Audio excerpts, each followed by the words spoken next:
Hello, everybody. This is Anna Karenina by Leo Tolstoy. Part 1, Chapter 30. A furious storm was raging and drifting the snow between the wheels of the cars and into the corners of the station. The cars, the pillars, the people, everything visible, were covered on one side with snow. A few people were running hither and thither, opening and shutting the great doors of the station, talking gaily and making the planks of the walk creak under their feet. The shadow of a man passed rapidly by her, and she heard the blows of a hammer falling on the iron. "Let her go," cried an angry voice on the other side of the track. "This way, please, number 28, cried other voices, and several people covered with snow hurried by. Two gentlemen with lighted cigarettes in their mouths passed near Anna. She was just about to re-enter the car, after getting one more breath of fresh air, and had already taken her hand from her muff to lay hold of the railing, when the flickering light from the reflector was cut off by a man in a military coat who came close to her. She looked up, and in an instant recognized Vronsky's face. He saluted her, carrying his hand to the visor, and then asked respectively if there was not some way in which he might be of service to her. Anna looked at him for some moments without ability to speak. Although they were in the shadow, she saw, or thought she saw in his eyes, the expression of enthusiastic ecstasy which had struck her on the evening of the ball. How many times had she said to herself that Vronsky, for her, was only one of the young people whom one meets by the hundred in society, and who would never cease her to give him a second thought. And now, on the first instant of seeing him again, a sensation of triumphant joy seized her. It was impossible to ask why he was there. She knew as truly as though he had told her that it was because she was there. "I didn't know that you were coming. Why'd you come?" said she, letting her hand fall from the railing. A joy that she could not restrain shone in her face. "Why did I come?" he repeated, looking straight into her eyes. "You know that I came simply for this.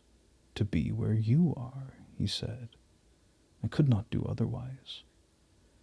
And at this instant the wind, as though it had conquered every obstacle, drove the snow from the roof of the car, and tossed in triumph a birch leaf which it had torn off, and at the same time the whistle of the locomotive gave a melancholy, mournful cry. Never had the horror of a tempest appeared to her more beautiful than now. She had just heard what her reason feared, but which her heart longed to hear. She made no reply, but he perceived by her face how she fought against herself. "Forgive me if what I said displeases you," he murmured humbly. He spoke respectfully, but in such a resolute, decided tone that for some time she was unable to reply. "What you said was wrong, and I beg of you, if you are a gentleman, to forget it, as I shall forget it. I shall never forget, and I shall never be able to forget any of your words, any of your gestures. Enough, enough," she cried, vainly endeavoring to give an expression of severity to her face, at which she was passionately gazing. And helping herself by the cold railing, she quickly mounted the steps and entered the car. But she stopped in the little entry and tried to recall to her imagination what had taken place. She found it impossible to bring back the words that had passed between them, but she felt that that brief conversation had brought them closer together, and she was at once startled and delighted. At the end of a few seconds she went back to her place in the car. The nervous strain which tormented her became more intense, until she began to fear that every moment something would snap within her brain. She did not sleep all night, but in this nervous tension and in the fantasies which filled her imagination there was nothing disagreeable or painful. On the contrary, it was joyous, burning excitement. Toward morning, Anna dozed as she sat in her armchair, and when she awoke it was bright daylight, and the train was approaching Petersburg. The thought of her home, her husband, her son, and all the little labors of the day and the coming days filled her mind. The train had hardly reached the station at Petersburg when Anna stepped upon the platform, and the first person that she saw was her husband waiting for her.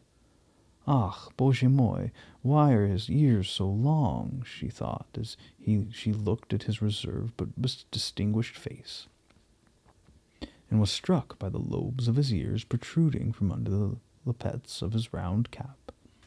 When he saw her, he came to meet her at the car, with his habitual smile of irony, looking straight at her with his great weary eyes. A disagreeable thought oppressed her heart when she saw his stubborn, weary look. She felt that she had expected to find him different. Not only was she dissatisfied with herself, but she confessed to a certain sense of hypocrisy in her relations with her husband. And this feeling was not novel. She had felt it before without heeding it, but now she recognized it clearly and with distress.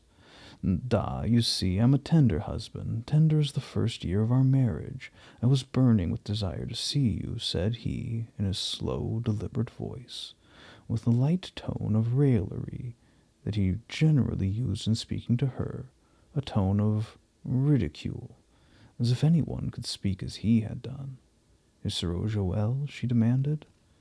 "And is this all the reward," he said, "for my ardor?" "He is well, very well."